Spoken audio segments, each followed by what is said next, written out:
Bienvenidos a una nueva sesión de Diálogos al Café, Marcos Escudero. Hoy día tenemos un evento sumamente interesante e importante. Hemos pedido al equipo de Henry Oporto y Orlando Castellón que hagan una presentación de un libro que creo que va a marcar época en el país. Es un libro pequeño. Todos ustedes van a tener acceso a ese libro. Este equipo en el que participa, lo dirigió Henry, participó fundamentalmente Orlando Castellón, José Carlos Rocha, que está acá, José Luis Carvajal, José Antonio Nogales, y el apoyo de Carlos Otalora. Trabajaron en una elaboración de un diagnóstico del sistema tributario boliviano y sobre todo buscaron también elaborar algunas propuestas que sean viables y que ayudaran a dinamizar la reactivación económica en el país. Sus propuestas son fundamentalmente centradas en la modernización y simplificación del sistema tributario, en el entendido de que eso es algo posible de hacer en el marco del actual código tributario sin mayores ni grandes modificaciones que requerirían posiblemente más tiempo y mayor consenso político, pero son cosas, ideas y planteamientos que se pueden llevar a la práctica relativamente rápido.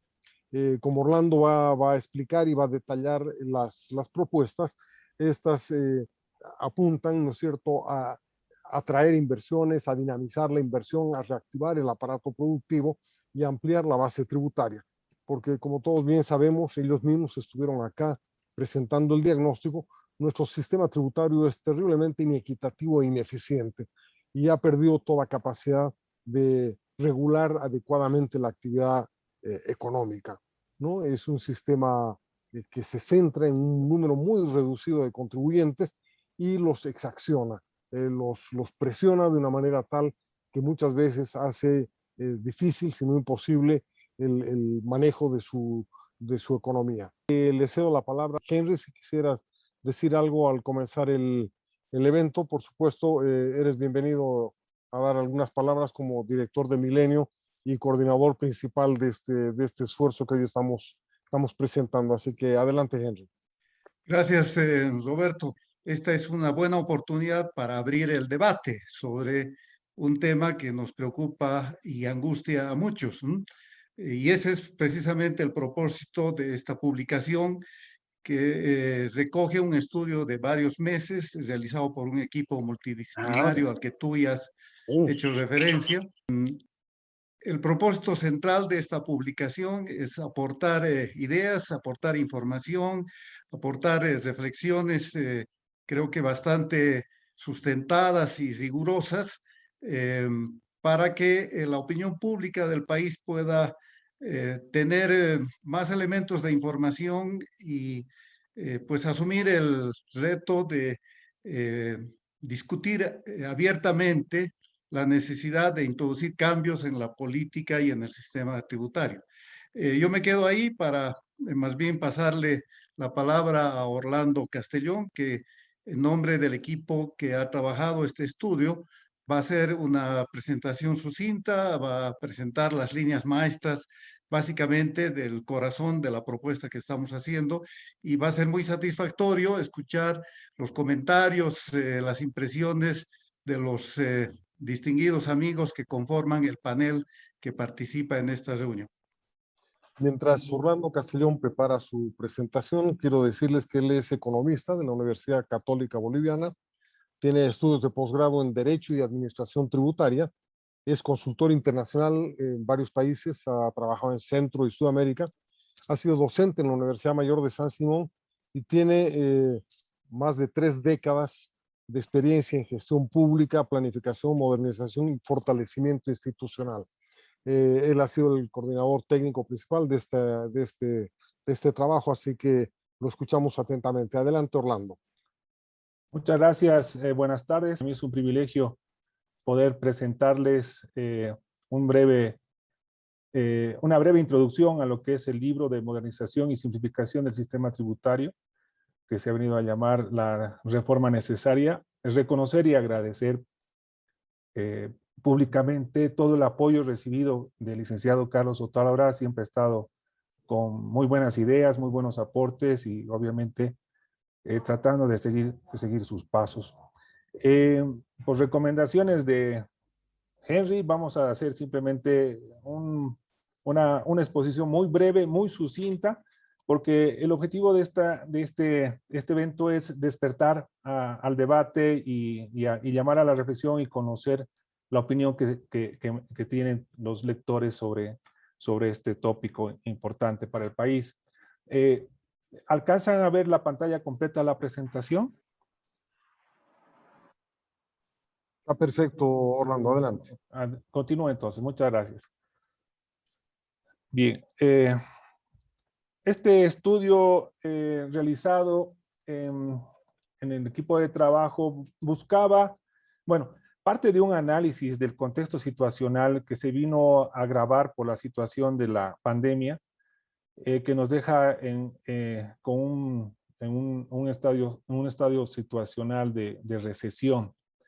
Y por esa razón cobra mayor importancia hablar de la reforma tributaria, porque es necesario salir de esta crisis y salir como dicen los chinos, ¿no? Las crisis son una oportunidad y debería ser una oportunidad para salir mejor posicionados, para salir fortalecidos. Si es que no acabamos muertos, salir más fortalecidos. El riesgo que se corre con la pandemia y con la debacle económica es pasar de una recesión a una depresión, que significaría el desbarajuste completo de la economía, como que parecería estar pasando con la pérdida de empleos, con la pérdida de la formalidad, etc. Entonces, sí es un tema muy importante. Se ha hecho todo un análisis, un diagnóstico, y el objetivo de este libro busca corregir, actualizar y mejorar el sistema tributario, buscando un principio rector con el que nació la ley 843 allá el 20 de mayo de 1986, que era de simplicidad. Recaudar, pero de la manera más simple posible. Estos objetivos esenciales han sido no solamente reconocidos en la Constitución Política del Estado de esa época, sino también ratificados con la modificación de la nueva Constitución Política del Estado, y no obstante, la realidad nos muestra que no existe una coincidencia perfecta. Como bien lo adelantabas, Roberto, los problemas del sistema tributario que hemos podido identificar van en un sinfín de aspectos, de los que los más importantes a nuestro entender pudiésemos señalar los siguientes. Un universo reducido de contribuyentes. Tenemos una población económicamente activa de más o menos 6 millones, de los cuales 4 están en el radio urbano y 2 en el ámbito rural, y apenas 450,000 contribuyentes están registrados, y de esos 450,000 contribuyentes registrados, casi el 27% pertenecen a regímenes especiales que no contribuyen sino con el 0.2% del PIB. Existe inequidad y regresividad en la tributación, eso lo podemos ver, un ejemplo muy claro, muy tangible, y que es una queja generalizada de la población, que es el tratamiento discriminatorio para lo que es los profesionales independientes, puesto que reciben el tratamiento de una persona jurídica. No nos olvidemos que las rentas del trabajo, así como las rentas de las empresas, son objetos de impositivos, son objetos de los gravámenes. No obstante, un profesional independiente que debería tributar sobre la renta de su trabajo, lo hace de manera desproporcional, casi un 22%, frente a un 0% de un profesional en relación de dependencia. Entonces ahí se ve una inequidad. La regresividad está explicada básicamente porque los impuestos del sistema tributario boliviano radican en los impuestos al consumo, no así en los impuestos a los ingresos. Y el IVA es el principal impuesto. El ITE no es un impuesto indirecto, pero sí es un impuesto regresivo. ¿Por qué? Porque el ITE en algunas oportunidades, la generalidad de las veces, es trasladado al consumidor. Esta traslación de este impuesto es ciego y en cascada y encarece las operaciones y también le quita competitividad. En realidad, el ITE en ausencia de un IUE, cuando nace la ley 843, estaba justificado. Pero en presencia de un IUE no debería haber sido mantenido, y obviamente una vez que se consigue una renta es bien difícil renunciar a ella, como lo es el caso del ITF, por ejemplo, como es el caso de otros impuestos que generan ingresos al Estado. Se ha podido establecer que existe una carga tributaria excesiva, lo que encarece la actividad económica, desincentiva el emprendimiento, las inversiones y la formalidad. Emprender no solamente significa hacer las previsiones para pagar impuestos, un 25% de IUE, un 13% de IVA, un 3% de ITE y otras erogaciones, sino que también significa enfrentar obligaciones formales cada vez mucho más complejas y mucho más burocráticas, que a su vez están respaldadas por lo que es la imposición de sanciones frente a una omisión o a un incumplimiento, frente a lo que es el incumplimiento de deberes formales. Pensar en ser formal entonces se constituye en un desaliento del actual sistema tributario. Hay una presión tributaria elevada, se ha hecho un análisis de lo que son las recaudaciones en relación del PIB. Obviamente esta presión tributaria elevada en Bolivia es explicada no por los impuestos directos, los impuestos directos o los impuestos indirectos, sino por la composición que tienen los impuestos del sector hidrocarburífero, que con las regalías hace subir esto, y por otro lado lo que son los aportes a la seguridad social, en lo que se conoce como la presión tributaria equivalente. Haciendo el análisis tanto de la presión tributaria pura como la equivalente, se puede comprobar que es elevada en comparación a otros países de la región. Las normas y los procesos son engorrosos y onerosos. Estamos en una posición 183 de 190, conforme lo señala Doing Business. Hay inseguridad jurídica y falta de transparencia. El Código Tributario ha sido reglamentado, cuando el Código Tributario debería ser una norma que debería prevalecer por sí sola, y la que debería regular la relación jurídico-tributaria entre el Estado y los contribuyentes, y se ha prestado a modificaciones por la vía reglamentaria que ponen en una situación de indefensión y de tratamiento inequitativo frente a lo que es, por ejemplo, la prescripción. La prescripción ha sido elevada de manera retroactiva, pero no así los plazos para la acción de repetición. Entonces ahí vemos que la relación jurídica tributaria, que debería ser entre pares e iguales, resulta siendo entre administración que somete a los administrados. Entonces, ¿qué proponemos frente a ese contexto breve? Una nueva política tributaria asentada en 4 pilares. ¿Cuáles son esos 4 pilares? Simplificación tributaria. No podemos tener tanta complejidad, tantos costos. Equidad y progresividad. Se tiene que devolver una relación de justicia para que las rentas provenientes del trabajo, de los capitales, del patrimonio, vale decir, la base gravable, sea soportada con arreglo a los principios constitucionales de progresividad, de equidad, de igualdad, universalidad. Y obviamente, para salir de la pandemia, debemos salir fortalecidos, y el modelo que tenemos de recuperación o reconstrucción nacional lo están haciendo todos los países. O sea, esto ya es hemos podido identificar un patrón de políticas a nivel regional que están buscando justamente salir de la crisis atrayendo mayor inversión y promoviendo lo que es el emprendimiento, vale decir, luchando contra la informalidad y buscando mayor inclusión social. Y obviamente para eso se necesita cambios normativos y se necesita una reingeniería institucional para que, como se hizo allá a finales de la década del 80, la reforma tributaria no solamente fue de un aspecto normativo, sino también de un aspecto administrativo. Se trabajó bastante en lo que fue la institucionalización de la Dirección General de Impuestos Internos de ese entonces, ex Renta Interna, y también se trabajó en lo que fue la simplificación y modernización de los procedimientos y sobre todo en lo que fue la automatización.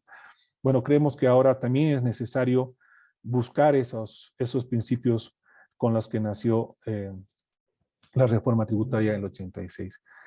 En cuanto a simplificación tributaria, lo que se plantea de manera sucinta es quedarnos con solamente cuatro impuestos. El IVA, el impuesto al consumo específico ICE, el impuesto a las utilidades de las empresas para las personas jurídicas IUE, sacando del IUE al segmento de personas naturales e incluso sacando de este segmento a lo que son las personas, las empresas unipersonales. Y en su lugar, estas personas deberían estar grabadas con el impuesto a la renta de las personas naturales, lo que se conoce como el IRPN en varios países de la región, o el impuesto a la renta de las personas físicas en Europa. ¿Qué significa eso? Eliminar el RSIVA. El RSIVA apuntalaba lo que es la recaudación del IVA, no tenía fines recaudadores en sus orígenes, ha servido para asegurar de que se pida facturas, y esto ya es una muestra, es un precedente que nos indica la importancia de la facturación y de las facturas en lo que es el sistema tributario.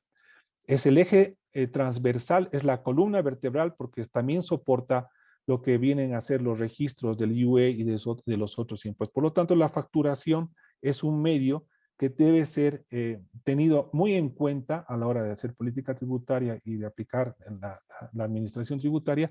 Y justamente el RSIVA hacía eso, ¿no? Lo que era, buscaba de promover la facturación. Lastimosamente, colateralmente se promovió un mercado negro de facturas, y que después fue totalmente contaminado con lo que fue un mercado de facturas apócrifas, vale decir falsas. Pero bueno, de los errores también se deben aprender, y la facturación debería ser uno de los pilares que nos ayude en lo que es la simplificación tributaria.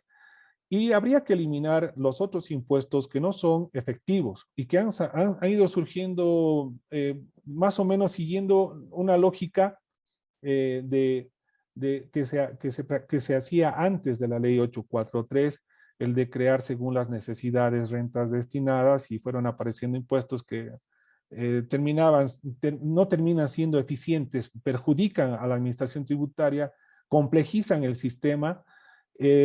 Parecería que a mí no me interesa, porque como yo no vuelo, no me afecta el ISAE, el impuesto a las sociedades áreas al exterior. Lo que pasa es que cuando se hace un análisis sobre inversiones desde otros países, lo que se busca y lo que se analiza es justamente cuál es la estructura del sistema tributario, y ver un sistema tributario complejo con impuestos ineficientes también es un motivo para ahuyentar ese tipo de iniciativas privadas o extranjeras. El ITE ya se explicó, es un impuesto, es un impuesto recaudador, recauda evidentemente, pero es un impuesto ciego y en cascada que contribuye a lo que es la regresividad. El ITF es el impuesto a las transacciones financieras, también debería ser eliminado. Su rol era temporal, creemos que ya ha cumplido esa fase. Ha introducido bastantes distorsiones a la hora de tomar decisiones en el ámbito financiero, y se convierte en un impuesto heterodoxo distorsionador que debería evaluarse, cuando menos, su eliminación o por lo menos su reducción.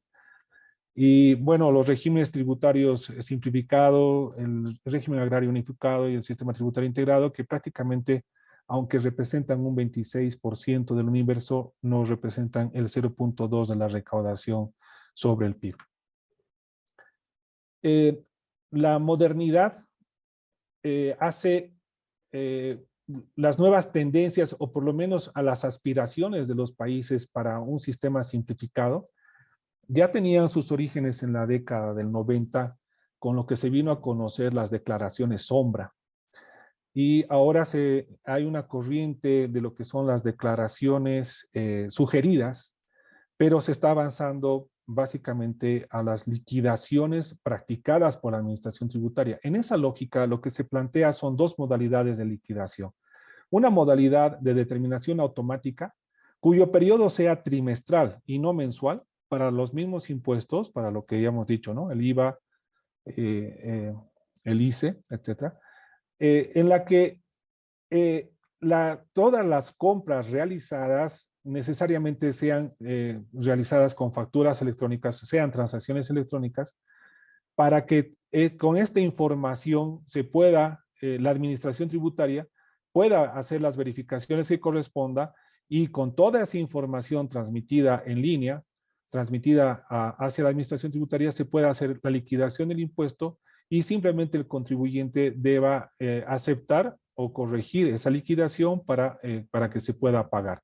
Lo mismo ocurriría en los periodos anuales, principalmente hablando del impuesto a las utilidades de las empresas, en las que la propia administración tributaria, con base a las transacciones electrónicas, recibiese esa información para que mandase la liquidación al contribuyente para que éste pague. Vale decir, el proceso de determinación y de liquidación estaría en cabeza de la administración tributaria, la que debería contar con la información necesaria, merced al sistema de facturación electrónica, para poder practicar esas liquidaciones y esos cobros. Esto simplificaría, realmente sería una simplificación porque liberaría toda la carga administrativa formal en el contribuyente de estar buscando sus facturas, sus registros, sus gastos, etcétera, para poder hacer sus liquidaciones de impuestos, ¿no? Pero eso no significaría que sea solamente esa modalidad, sino también la modalidad de proceso autodeterminativo, que es básicamente el tradicional, con la novedad, digámoslo así, de que se estaría masificando la facturación electrónica y por lo tanto facilitando las verificaciones y controles que pueda hacer la administración tributaria sobre el acaecimiento de los hechos generadores y por lo tanto del nacimiento de los impuestos, ¿no? Se propone masificar la facturación electrónica. Actualmente la facturación electrónica no es incipiente, no llega ni al 0.5%. No se debe confundir facturación electrónica con facturación computarizada. La facturación electrónica parte de un principio básico que es la desmaterialización del papel. Vale decir, lo que es el documento original es un archivo digital, es un archivo electrónico, el que está firmado electrónicamente. Prescinde del papel. Eso es facturación electrónica. Lo que tenemos actualmente, de alguna manera, no tan incipiente, pero ya masificado, es la facturación computarizada. Había una tarea pendiente para avanzar hacia la facturación electrónica y es necesario lograr su masificación. Se propone también lo que es la equidad, corregir la equidad y la progresividad tributaria, creando el impuesto a la renta de las personas naturales. Vale decir, gravar la renta del trabajo de las personas naturales con o sin relación de dependencia. Vale decir que los profesionales independientes o los profesionales dependientes deberían soportar una misma carga tributaria. Prevé un mínimo no imponible equivalente a 3 salarios mínimos nacionales al mes. Se han hecho las proyecciones necesarias y con esto se superaría incluso lo que actualmente se recauda a través del RCIVA e incluso lo que se recauda a través de lo que es el IUE para profesionales independientes. Prevé deducciones, que son las que generalmente son aceptadas como buenas prácticas a nivel internacional, que son los aportes a la seguridad social, no formarían parte de la base gravable. Se descontarían también las cargas familiares o las inversiones que se pudiesen hacer. Los tramos de las alícuotas serían progresivas hasta un máximo del 20% y admitiría una compensación de un 2% justamente buscando recuperar un principio importante del RCIVA, que era justamente la exigencia de las facturas en el ánimo de buscar la formalización. Y si acaso por las retenciones existiesen saldos a favor, habría mecanismos para devolverle al contribuyente por estas retenciones si los saldos sean a su favor. Eso lo hacen, es una práctica que lo hacen en otros países inmediatamente a la cuenta del beneficiario. Los trabajadores en relación de dependencia tributarían por la vía de la retención, vale decir, no tenían obligaciones de estar declarando porque se conocerían sus operaciones y sus transacciones, pero sí tendrían la obligación de estar inscritos o registrados para poder conocer todas las operaciones que se hacen con estos sujetos pasivos. Esto devolvería lo que originalmente hacía el RSIVA, vale decir, el incentivo, premiaría el incentivo a exigir facturas en el mercado. Esto nos permitiría ampliar la base de contribuyentes y también reducir la evasión fiscal. Necesitamos incentivos a la inversión y al emprendimiento. He estado revisando recientemente algunos documentos y les llaman sandbox, y me ha llamado la atención el término, el anglicismo, ¿no? Sandbox, una caja de arena. Y logré entender que son esquemas en los que se hacen las pruebas de error. Y algo interesante, algunas prácticas en otros países es que, por ejemplo, se permite a los emprendedores a ver si su negocio va o no a prosperar, dándoles un espacio de tiempo y ayudándolos a que se fortalezcan, crezcan y luego pasen ya a una arena oficial, digamos, ¿no? En esa línea se necesita promover el emprendimiento, y para la promoción del emprendimiento hay que bajar la alícuota del IUE al 20%. Actualmente se aplica una sobretasa a la banca, a la minería y a los hidrocarburos. Esa alícuota adicional debería también, esa sobretasa debería eliminarse. Se debería excluir el IUE a las utilidades reinvertidas en bienes de capital o para la sustitución de importaciones. Eso sería un incentivo a la inversión y también un incentivo a la reconstrucción. Debería hacerse deducible las utilidades por la creación de puestos de trabajo en el ejercicio fiscal. Ampliar a 5 años consecutivos el arrastre de pérdidas. Esto en respuesta a los efectos de la recesión y la debacle que estamos sufriendo. Sustituir el actual sistema de devolución impositiva a las exportaciones por otro de aplicación automática, evaluando incluir lo que es la devolución impositiva por la exportación de servicios. Actualmente este régimen de incentivos a las exportaciones solamente es para bienes, pero en el afán de promover este tipo de actividades, también deberían promoverse la devolución por la exportación de servicios.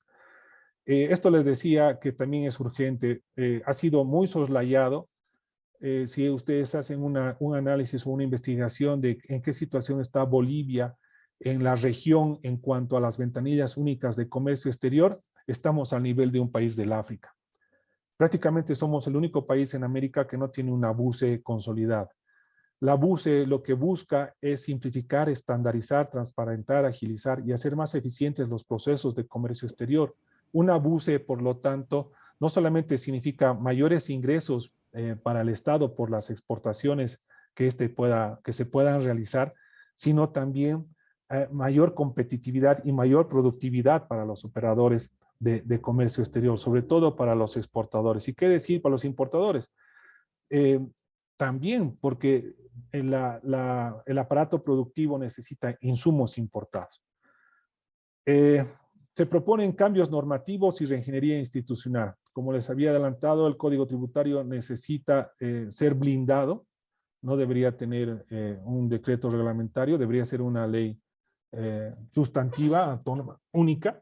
Y a partir de esa ley única deberíamos establecer las reglas del juego en la relación jurídica tributaria. El pacto fiscal debería ser claro, transparente y respetado. Vale decir, mejoras urgentes relacionadas con la deuda tributaria.